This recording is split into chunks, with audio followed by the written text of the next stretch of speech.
invitée Isabelle Prévost-Després, bonjour. Bonjour. Vous êtes présidente de la 15e chambre correctionnelle du tribunal de Nanterre, vous êtes spécialisée dans les affaires politico-financières et vous lancez un cri d'alarme dans cet ouvrage que vous signez, Un juge à abattre aux éditions Fayard.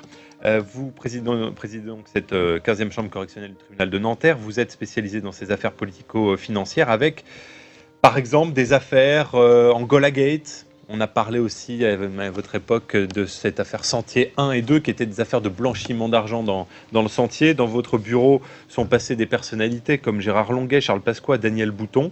Un juge à abattre, qui vous en veut? C'est un Jacques Attali ébranlé qui quitte hier soir le pôle financier. L'ex-conseiller à l'Élysée de François Mitterrand est rattrapé par les affaires.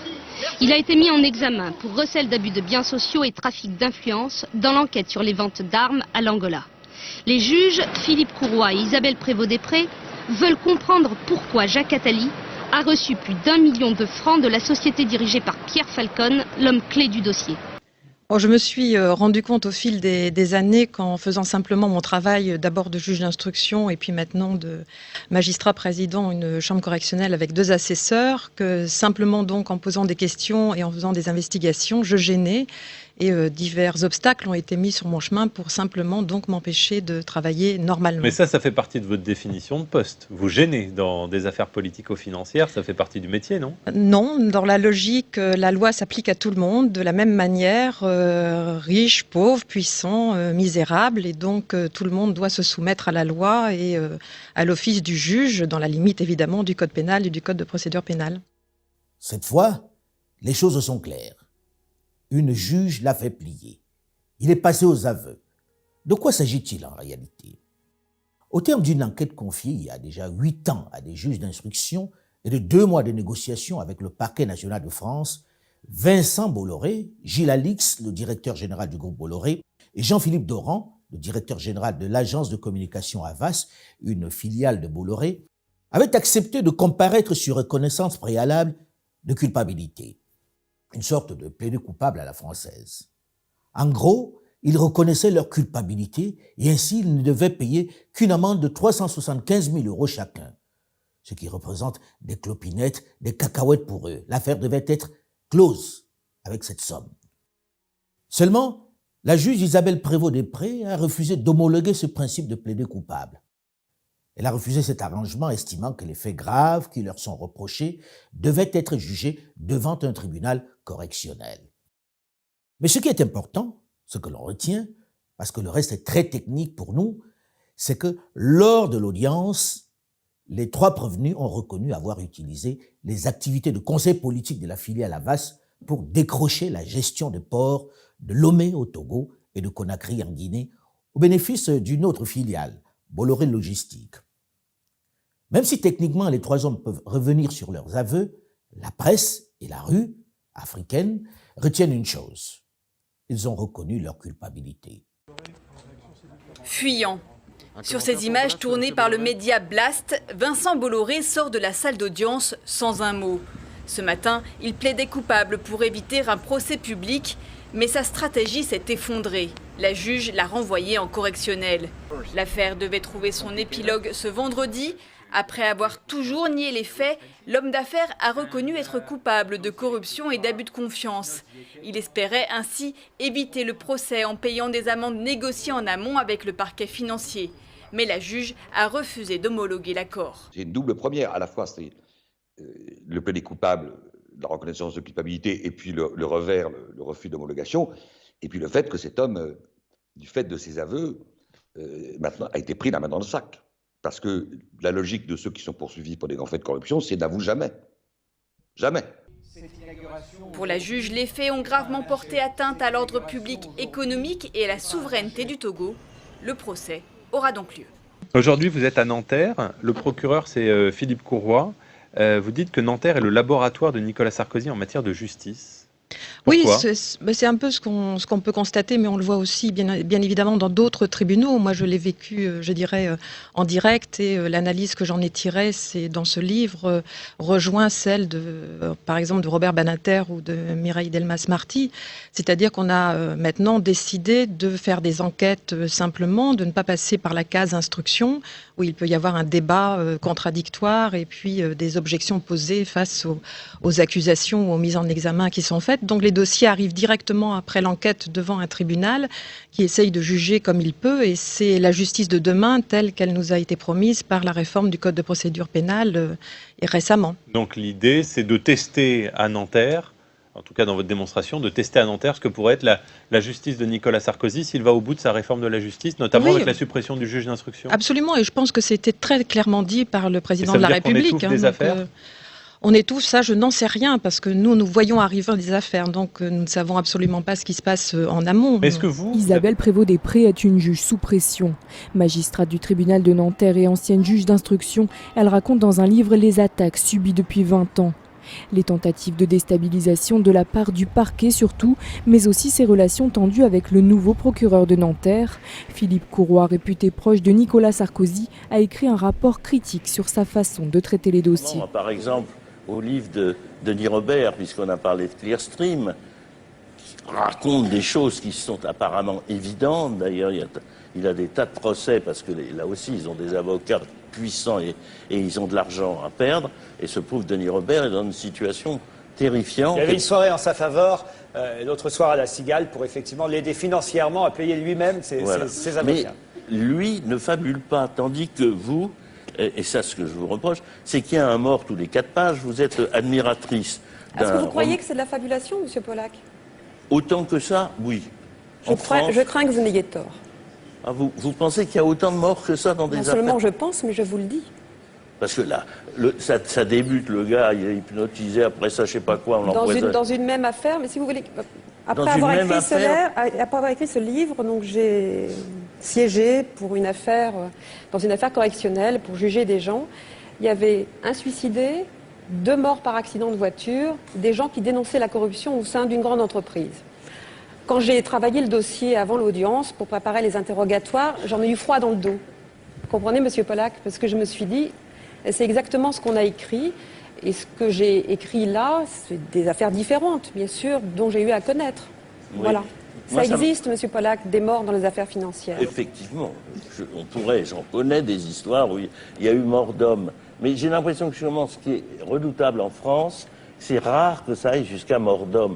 Ils sont beaucoup plus subtils, nos criminels en col blanc. La majorité des affaires se passent entre gens presque de bonne compagnie, mais la criminalité...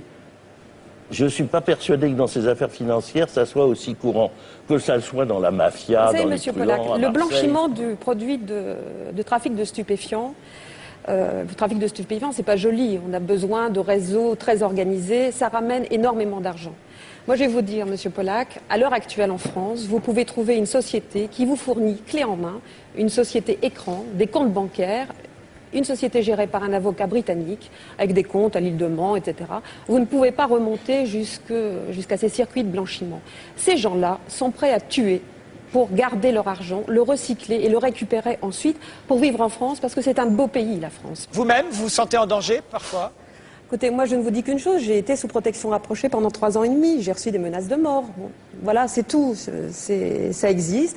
On est dans un pays quand même où, mis à part les juges antiterroristes qui par construction doivent être protégés, les magistrats peuvent être menacés de mort. Oui, nous aussi. Et leurs familles mises en cause. Moi aussi, j'ai eu un garde du corps et les journalistes à un moment donné, mais j'ai aussi, reçu des menaces de mort. Il y a d'autres personnalités qui sont protégées. Oui. Je répondais simplement à la question. Il n'est pas question de se dire victime de quoi que ce soit. On fait son métier, on exerce ses fonctions jusqu'au bout et on ne discute pas, on ne négocie pas. Mais c'est surtout la confrontation avec le pouvoir financier qui a été d'une très grande violence, puisque la relation n'est pas du tout la même. Le juge est gênant, puisqu'il arrive sur un terrain où il sème la perturbation, alors que les financiers ont décidé, en tout cas ceux qui sont mis en cause et mis en examen dans les dossiers, que le juge n'avait rien à faire là. Donc par exemple, à quelle affaire vous pensez ? Je pense à des affaires qu'on peut entendre dans toutes les chroniques judiciaires. L'affaire du Sentier a été un exemple, puisque nous avons fait avec les policiers des investigations sur le rôle des banques. Nous avons avancé de manière, je dirais, pédagogique et technique. C'est-à-dire, au départ, nous n'avions aucune idée de ce que nous allions trouver. Et quand j'ai commencé ce dossier de blanchiment, j'étais loin de m'imaginer que je mettrais en examen des banques et des dirigeants de banques. La question était posée simplement, comment se fait-il que de l'argent frauduleux arrive à circuler aussi rapidement et à revenir, entre guillemets, propre et blanchi entre les mains des délinquants initiaux. Elle a de l'audace et elle n'a pas peur du qu'en dira-t-on médiatique. Par exemple, quand elle met, dans l'affaire du Sentier, vous savez, quand elle met un rabbin en prison, elle n'a pas peur qu'on la traite d'antisémite. Là, vous parlez d'elle, absolument. De la juge. Absolument. Et non pas de son personnage. Des accusations m'ont particulièrement blessée, comme celle d'antisémitisme, donc ça a été extrêmement difficile. Ça, c'était dans l'affaire du Sentier que vous jugiez ? Dans les deux affaires du Sentier, oui. Ça a été très violent, ça m'a atteint, oui, vraiment. C'est dans l'affaire du Sentier, avec cette affaire de blanchiment dont vous nous avez dit un mot tout à l'heure, avec des grandes banques qui étaient impliquées à l'époque, qui en tout cas étaient mises en examen. Et dans cette affaire, on vous a reproché d'être antisémite. Oui. Ça, c'est une des attaques qui vous a le plus perturbé. C'est celle qui m'a le plus blessée, perturbée, non, fatiguée, blessée, et puis avec l'obligation de continuer comme si de rien n'était, alors que j'avais en face de moi des gens qui menaient cette campagne odieuse contre moi. Oui. Ce qu'on apprend surtout grâce à votre livre, au cas où vous ne le saurez pas, c'est qu'il y a une vraie mafia française. Bien sûr, mais c'est vrai que les implications internationales sont évidentes. Évidemment. Mafia, c'est bande organisée, ce sont des gens qui recrutent dans leur bande organisée des avocats, parfois, paraît-il, des magistrats, des financiers, des intellectuels. Il paraît aussi parfois des journalistes qui écrivent des articles pour pouvoir détruire des dossiers ou des enquêtes en cours. Donc on a quand même face à nous, pauvres juges d'instruction seuls qui ne deviennent plus grand-chose maintenant au jour d'aujourd'hui, c'est pour ça qu'on peut les supprimer allègrement, des gens qui sont puissants, qui ont de l'argent, qui est quand même le nerf de la guerre pour réussir à aboutir. Confirmer aujourd'hui que le pôle financier est gelé en quelque sorte et que non seulement les affaires ne sortent plus des bureaux des juges d'instruction, mais qu'elles n'y entrent plus. Je crois que c'est plutôt que les affaires n'y rentrent plus, en tout cas de ce que j'en sais, puisque je l'ai quitté en 2003, et que ce soit le pôle financier de Paris ou à Nanterre où j'exerce désormais, effectivement, les affaires financières à l'instruction, il n'y en a plus guère. Et c'est votre d'ailleurs définition à vous des zones de non-droit aujourd'hui. Est-ce que vous pouvez le préciser ? Oui, c'était simplement Jacques Follereau et moi-même avons fait un comparatif dans la délinquance financière et la délinquance dite de rue et de cité, en prenant comme exemple que tout le monde pourra comprendre ces dîners en ville où on conspue les délinquants des cités, comme étant donc les cités des zones de non-droit et des gens qui se trouvent au-dessus des lois. Ceux qui disent ce genre de choses font exactement la même chose, mais avec plus de moyens. Encore un mot, Isabelle Prévost-Després, pour conclure avec cette question très concrète, c'est le nombre de gardes à vue qui a explosé ces dernières années en France. Est-ce qu'on abuse de la garde à vue ? Clairement, pour des infractions qui, comme la circulation routière, toutes ces infractions-là, clairement la garde à vue n'est pas nécessaire. Donc je pense qu'il y a eu un engrenage qui s'est mis en place avec des gardes à vue aussi pour des infractions qui, franchement, n'étaient pas... Parce que vous pensez qu'il y a eu des consignes de pratiquer plus de garde à vue ? Vous pensez qu'il y a une pression sur la police ? Comment est-ce qu'on en est arrivé à cet engrenage ? Je pense que malheureusement, que ce soit la police ou la justice ou dans d'autres administrations, nous sommes les victimes de la statistique et que certainement il y avait la nécessité de rendre de bonnes statistiques de garde à vue. On a l'impression quand même, il y a 10 ans, il y a 15 ans, vous étiez les vedettes toutes, je dis vous, pas seulement vous avez compris, vous et vos collègues, voilà, Eva Joly, Laurence Vichnievsky, etc. Et on a l'impression quand même que le soufflet est retombé, que le pôle financier est un échec global. Ouais, non, c'est parce qu'ils ont tous été virés. Non, mais parce que pas du tout, j'ai pas fini. Non, parce que les affaires ne sortaient pas ou peu. C'était des affaires qui duraient des années, et on a l'impression que vous n'en sortiez rien. On a eu même l'impression que vous mettiez en accusation certains responsables et que quelques mois plus tard, voire quelques années, ils étaient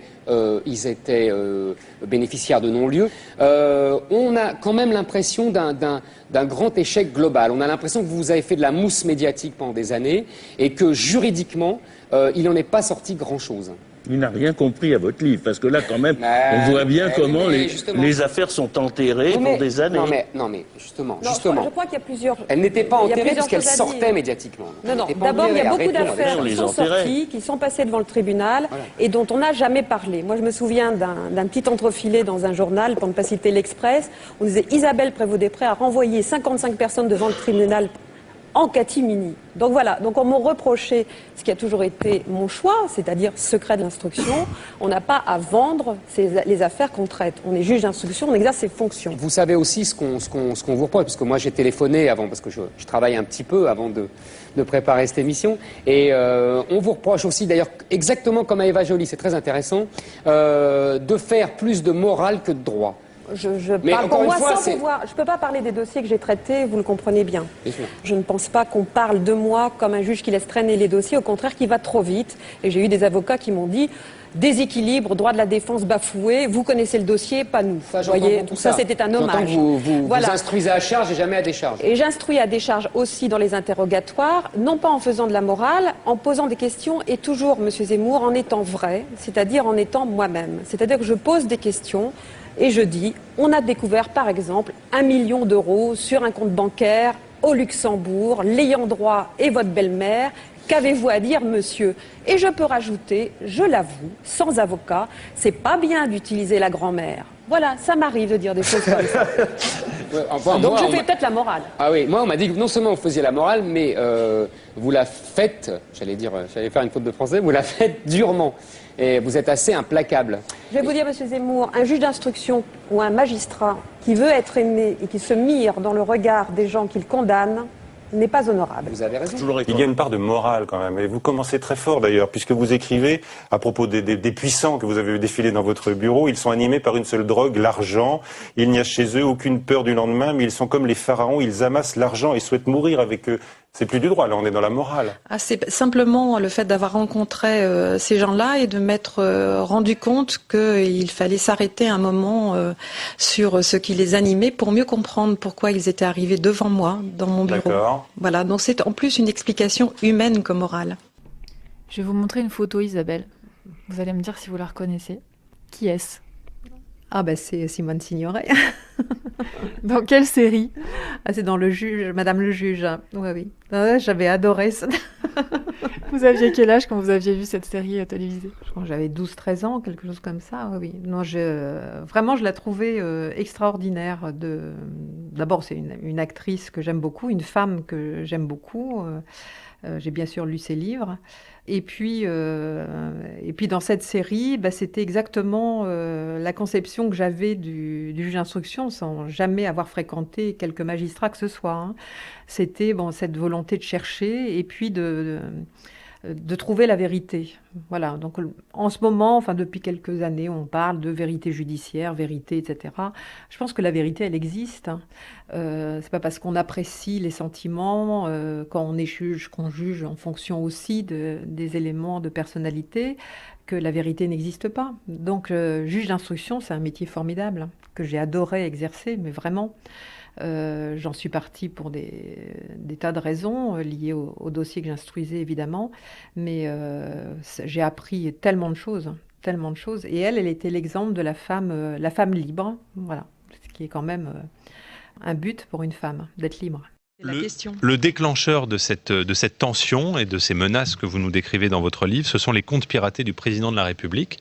On se souvient au début du mandat de Nicolas Sarkozy, un petit peu moins de 200 € piratés sur son compte en banque. Ensuite, l'affaire est passée en justice. C'est vous qui avez instruit ce dossier.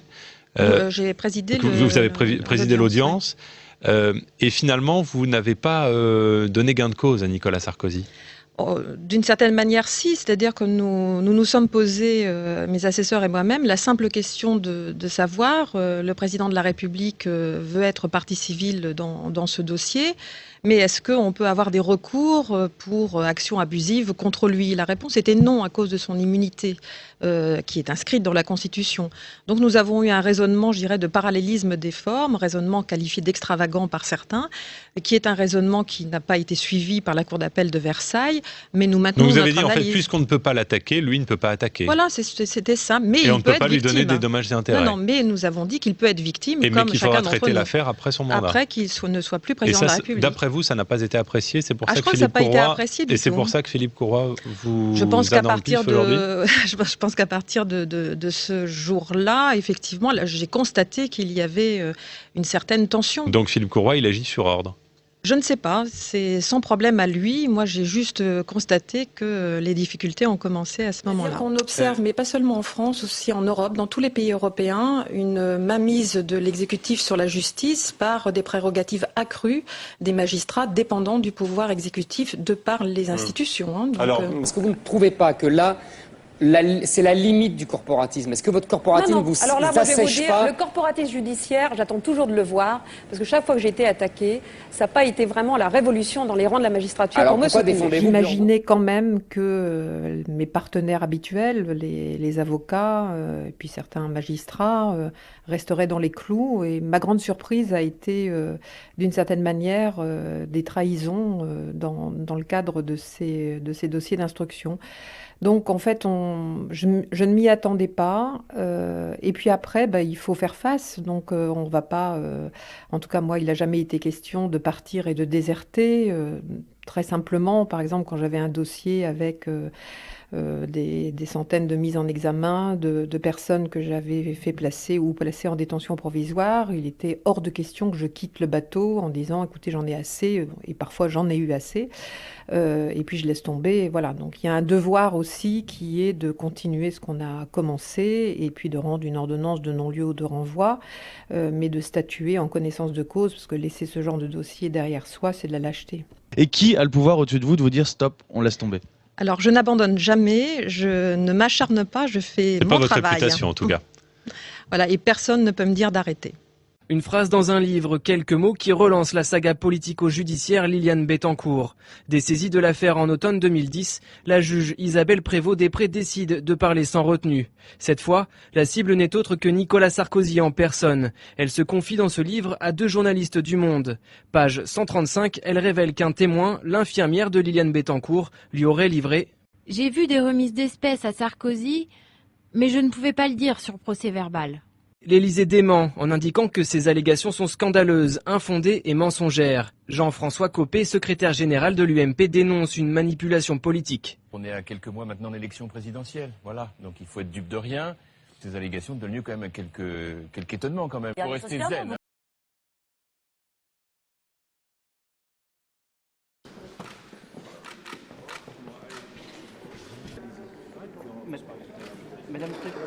Madame Le procureur de la République a tenu des propos proprement stupéfiants. Il a considéré qu'un magistrat, parce qu'il était magistrat, ne devait avoir aucun rapport avec des journalistes, aucune communication. Nous avons une conception différente de la place du juge dans la cité, dans la société, et il est bien naturel qu'un magistrat, tout magistrat qu'il soit, ait des relations professionnelles avec des journalistes qui, quant à eux, sont chargés de servir le droit à l'information. Elle a conclu qu'elle était une femme libre et une magistrate indépendante. Belle devise, non ?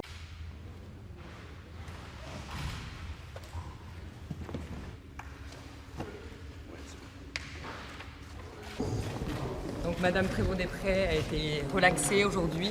On ne fera aucune déclaration aujourd'hui, on verra ultérieurement. Heureuse, voilà. Madame Prévost-Després. Vous pouvez dire au moins si vous êtes aucune déclaration. heureuse. Je vous remercie de vouloir respecter son silence. Merci. Un officier de police judiciaire vous aurait dit, c'est ce que j'ai lu, tous les frères, donc à propos des francs-maçons, tous les frères n'étaient pas nos clients, mais presque tous nos clients étaient des frères. Est-ce que vous êtes méfiante vis-à-vis de la franc-maçonnerie, Isabelle Non, Prévost-Després? pas du tout. J'ai simplement, au fil des années, eu une lecture en général amusée, parce que ça m'amuse plutôt de voir ce type de réseau dans les dossiers. C'est-à-dire que malheureusement, l'explication est toujours très simple. C'est-à-dire qu'on voit effectivement dans certains dossiers des liens de loges maçonniques, etc. Bon, c'est un paramètre qui n'est pas déterminant. Dans tous vos dossiers, vous avez de la franc-maçonnerie? C'est difficile de le dire. Comme le dit cet officier de police judiciaire. C'était une plaisanterie lors d'une perquisition chez un notaire qui effectivement était franc-maçon, parce que nous en avons découvert quelques caractéristiques en faisant la perquisition.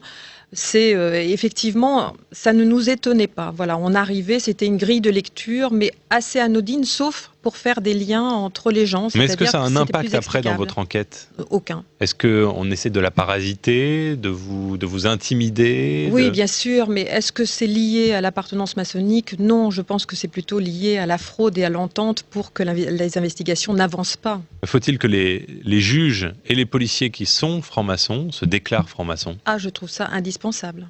Parce qu'il est vrai que je ne vois pas comment un magistrat franc-maçon qui a la totale liberté d'adhérer à cette philosophie peut juger d'autres francs-maçons avec lesquels il serait donc en accord total dans une loge.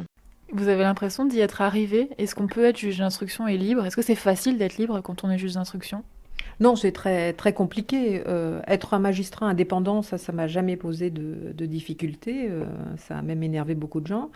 Mais être une femme libre, oui, ça a été dur parce que les attaques que j'ai subies tout au long des années étaient en fait essentiellement parce que j'étais une femme, hein, donc sans être MeToo de manière décalée. Mais bien sûr, tous les propos très sexistes dont j'ai été affublée. Sur votre rouge à lèvres, sur votre corps, sur plein de choses. Oui, sur tout ça. Hystérique aussi. Hystérique, oui.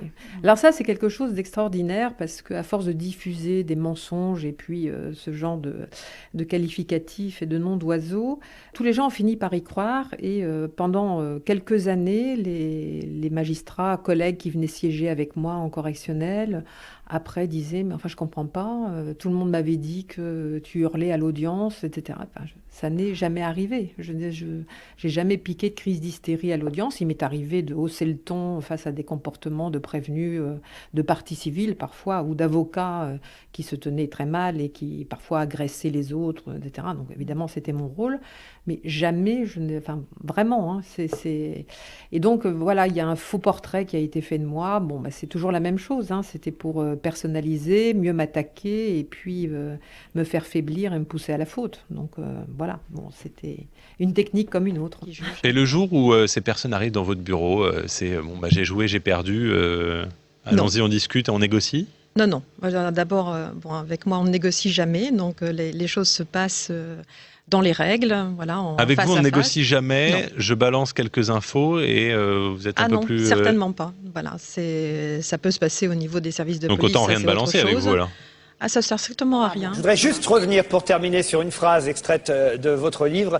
C'est Julie, votre héroïne. Vous dites, vous écrivez, Julie avait compris que l'instruction n'appartenait pas qu'aux juges. Contrairement à ce qu'on lui avait enseigné à l'école de la magistrature, les journalistes eux-mêmes n'étaient pas les plus dangereux. Il était même un peu facile de les accuser de tous les maux. Non, le réel danger provenait d'ailleurs, niché au sein d'officines diverses, proches des cercles du pouvoir, qui trafiquaient la procédure, faisant fi des droits de la défense et partant des droits de l'homme.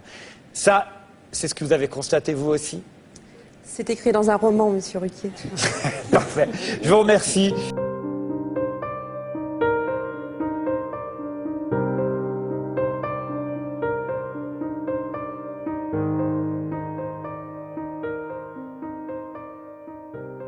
Un ex-membre du Conseil supérieur de la magistrature jugé pour agression sexuelle. Je déplore que #MeToo puisse se transformer en guerre des sexes, telle a été la ligne de défense du prévenu, par ailleurs, officier de la Légion d'honneur et de l'Ordre national du mérite, administrateur au Sénat de 1978 à 2019. Jugé pour 4 agressions sexuelles dans le métro et dans la rue, un ancien membre du Conseil supérieur de la magistrature, CSM, a plaidé, non coupable, vendredi devant le tribunal de Paris, pourfendant une enquête, à charge, à l'heure du mouvement #MeToo. Face au tribunal correctionnel, les premiers mots de Jean Cabane, 67 ans, donnent le ton de ce qui sera sa défense pendant plus de 5h30. Présumé coupable. Je fais partie de ces hommes qui se sont toujours réjouis de la libération de la parole des femmes, entame-t-il. Mais en revanche, je déplore extrêmement vivement, comme de nombreuses féministes, que cela puisse se transformer en guerre des sexes et en face-à-face effrayant entre hommes et femmes, les uns étant toujours présumés coupables et les autres toujours présumés victimes. Sur leur strapontin, Les 2 jeunes femmes qui se sont constituées partie civile après avoir dénoncé des faits d'agression sexuelle dans le métro parisien, ne cachent pas leur stupéfaction.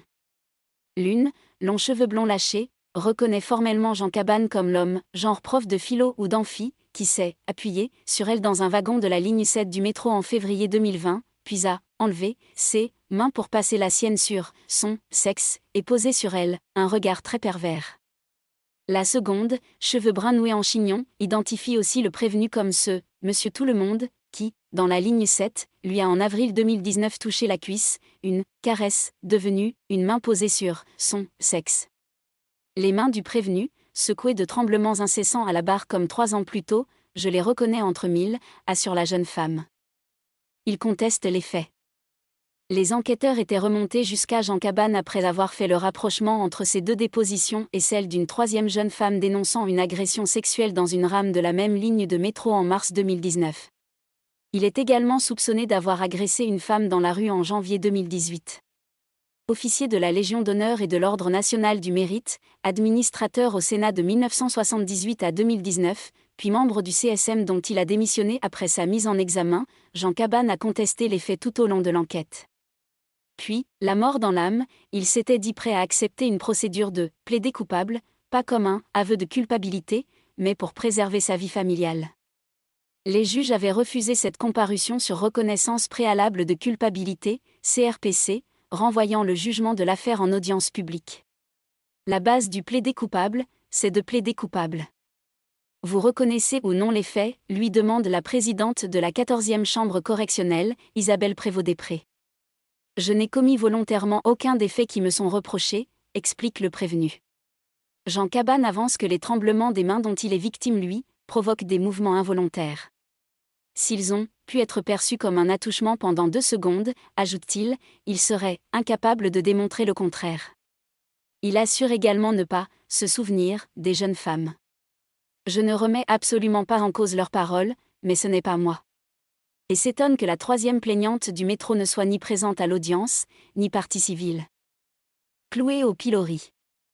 Je suis effectivement un vieil homme blanc, hétérosexuel, père de famille et bourgeois de surcroît, qui se retrouve cloué au pilori d'une balle perdue du mouvement #MeToo, vilipende Jean Cabannes, costume sombre et cheveux grisonnants. Le parquet a requis à son encontre une peine d'1 an d'emprisonnement avec un sursis probatoire de 3 ans, assorti d'une obligation de soins et d'un stage de citoyenneté ou de prévention du sexisme. L'avocat de Jean Cabannes, maître Olivier Baratelli, qui a dénoncé une cabale médiatique contre son client et des accusations sans fondement, a plaidé la relaxe. Jugement le 9 novembre. Il paraît que vos enfants vous disent laisse tomber les journées du patrimoine, tu peux pas y participer, pourquoi ? Parce qu'en fait, j'ai beaucoup perquisitionné quand j'étais juge d'instruction et en fait, j'ai perquisitionné à peu près tous les lieux de pouvoir, sauf l'Élysée et Matignon. Voilà, mais j'en tire aucune gloire, hein. C'est assez compliqué d'ailleurs pour le faire discrètement. Voilà, parce que je considère que tous ces actes qui sont extrêmement intrusifs par construction, il faut que ce soit fait dans la plus grande discrétion. Donc, il m'est arrivé dans un dossier d'instruction de choisir un jour particulier pour pouvoir perquisitionner en sachant qu'il y aurait très peu de monde, ce qui a été le cas. Personne n'a vu que j'avais perquisitionné et c'est très bien ainsi, hein. Voilà. Donc, discrétion, intelligence, impartialité et être soi-même, en fait, en gros. C'est un peu ça les qualités d'un juge, si j'ai bien compris. Oui, j'en rajouterais 2 autres qui représentent la même chose. C'est que d'abord, il faut aimer l'autre. Voilà, c'est pour avoir cette capacité d'aimer l'autre, même le pire des pires. Voilà, c'est cette capacité d'amour des autres. Et vraiment comme première qualité pour être un juge, comme moi je le conçois en tout cas, c'est le respect. Voilà, le respect, quelle que soit la personne qui est en face de vous, même si elle ne vous respecte pas. Et ça, c'est un fondamental. C'est un fondamental qui rejoint aussi l'impartialité, parce qu'à partir du moment où cette question ne se pose même pas, c'est-à-dire que l'autre est forcément respecté, vous êtes forcément dans la distance qui vous permet de juger en toute impartialité.